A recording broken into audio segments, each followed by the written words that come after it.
problem I've often seen in Christians is we let people in this world give us things that should come from God.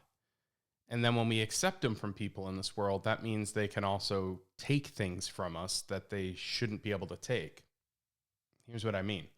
We take peace from our circumstances or from the people around us, but then just as quickly, those circumstances can change or the people around us attitude can change and our peace leaves with it. Or take, for example, a joy. We take joy from the people around us, and in some measure that's okay, but when our joy is only rooted in the people around us, then when the people change or the circumstances change, our joy leaves with it. As Christians, we know that our joy, our peace, our comfort, amongst other things, should come from God. Why? Because He's unchanging. So that means no matter our circumstances, our friend group, or where we find ourselves in that moment, we can still have access to important things like joy and peace and comfort. But what about honor? Have you ever thought about your honor coming from God? I mean, it's easy to sometimes think about like our peace and our comfort. You've maybe heard sermons about that, but your honor coming from God. Today's verse comes to us from Psalm 62. My salvation and my honor depend on God. He is my mighty rock, my refuge. There'll be times where, as you try and follow God, others will actually try and take your honor from you.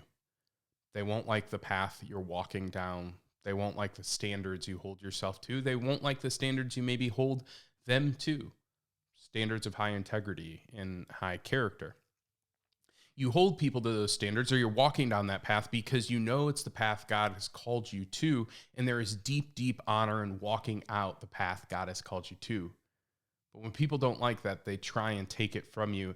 And I don't know about you, but one of the most difficult things to feel, at least in my life, is like people are trying to rob me of my honor, trying to say my name isn't worth anything, or my character or my word isn't worth anything, that I'm a dishonorable person because I know who God has called me to be, and I know who I'm trying to be is a person of deep honor.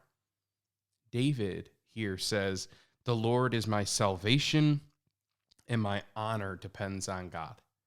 I think all of us would say, yeah, our salvation depends on God. That's kind of the layup, the Christian, we know that our salvation comes from the Lord, but what if our honor also does? That means that you and I can walk towards whatever God is calling us to without worrying about what people have to say about us. You and I can walk towards what God is calling us to, knowing that God is with us in that, and that what people say, or the snickers or the sneers or the comments, they don't take away from our honor.